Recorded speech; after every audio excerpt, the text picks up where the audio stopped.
Μήνυμα Ελλάς News, η ανοιχτή ηλεκτρονική εφημερίδα για όλο τον κόσμο με ειδήσεις και όχι μόνο από την Ελλάδα και το εξωτερικό. Πληκτρολογήστε τώρα μήνυμα-ελλάς.com και ενημερωθείτε άμεσα για την οικονομία, την πολιτική, τον καιρό, τον πολιτισμό και την επιστήμη. Εύκολα και γρήγορα με ένα κλικ στο μήνυμα-ελλάς.com.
Γιατί θέλουν να μας πείσουν?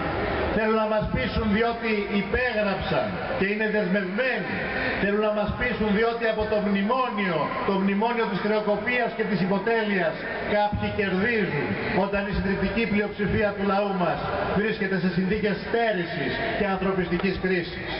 Κερδίζουν οι συνέτεροι του δικομματισμού, κερδίζουν οι τραπεζίτες, κερδίζει το μεγάλο κεφάλαιο, κερδίζουν αυτοί που κατάφεραν μέσω του μνημονίου να περάσουν νόμους που ούτε στα όνειρά τους δεν είχαν φανταστεί, νόμους που καταργούν τα εργασιακά δικαιώματα, νόμους που φτωχοποιούν το λαό προκειμένου οι ίδιοι να κερδίζουν. Και επειδή αυτοί οι ίδιοι είναι οι υποστηρικτές του κυρίου Σαμαρά και του κυρίου Βενιζέλου, ο κύριος Σαμαράς και ο κύριος Βενιζέλος, τι κι αν η πραγματικότητα λέει διαφορετικά, δεν μπορούν να κάνουν πίσω αυτές τις υπογραφές και αυτές τις δεσμεύσεις τους.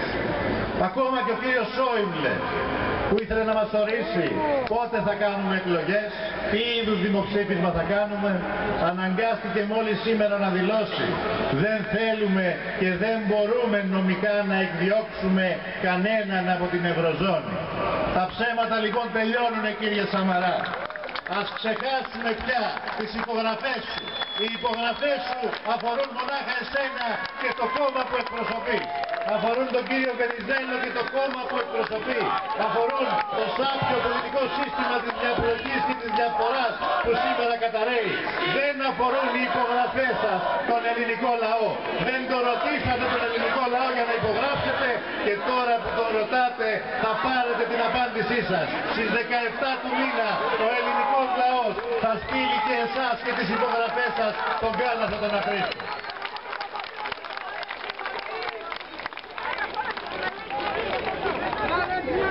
Γιατί θέλουν να μας πείσουν? Θέλουν να μας πείσουν διότι υπέγραψαν και είναι δεσμευμένοι.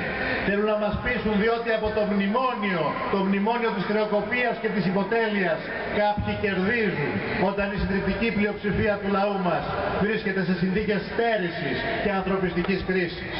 Κερδίζουν οι συνέτεροι του δικομματισμού, κερδίζουν οι τραπεζίτες, κερδίζει το μεγάλο κεφάλαιο, κερδίζουν αυτοί που κατάφεραν μέσω του μνημονίου να περάσουν νόμους που ούτε στα όνειρά τους δεν είχαν φανταστεί, νόμους που καταργούν τα εργασιακά δικαιώματα, νόμους που φτωχοποιούν το λαό προκειμένου οι ίδιοι να κερδίζουν. Και επειδή αυτοί οι ίδιοι είναι οι υποστηρικτές του κυρίου Σαμαρά και του κυρίου Βενιζέλου, ο κύριος Σαμαράς και ο κύριος Βενιζέλος, τι κι αν η πραγματικότητα λέει διαφορετικά, δεν μπορούν να κάνουν πίσω αυτές τις υπογραφές και αυτές τις δεσμεύσεις τους. Ακόμα και ο κύριος Σόιμπλε, που ήθελε να μας ορίσει πότε θα κάνουμε εκλογές, τι είδους δημοψήφισμα θα κάνουμε, αναγκάστηκε μόλις σήμερα να δηλώσει δεν θέλουμε και δεν μπορούμε νομικά να εκδιώξουμε κανέναν από την Ευρωζώνη. Τα ψέματα λοιπόν τελειώνουν, κύριε Σαμαρά. Ας ξεχάσουμε πια τις υπογραφές σου. Οι υπογραφές σου αφορούν μονάχα εσένα και το κόμμα που εκπροσωπείς. Αφορούν τον κύριο Βενιζέλο και το κόμμα που εκπροσωπεί. Αφορούν το σάπιο πολιτικό σύστημα της διαπλοκής και της διαφοράς που σήμερα καταραίει. Δεν αφορούν οι υπογραφές σας τον ελληνικό λαό. Δεν το ρωτήσατε τον ελληνικό λαό για να υπογράψετε και τώρα που το ρωτάτε θα πάρετε την απάντησή σας. Στις 17 του μήνα ο ελληνικός λαός θα στείλει και εσάς και τις υπογραφές σας τον Κάλαθο τον Αχρήστο.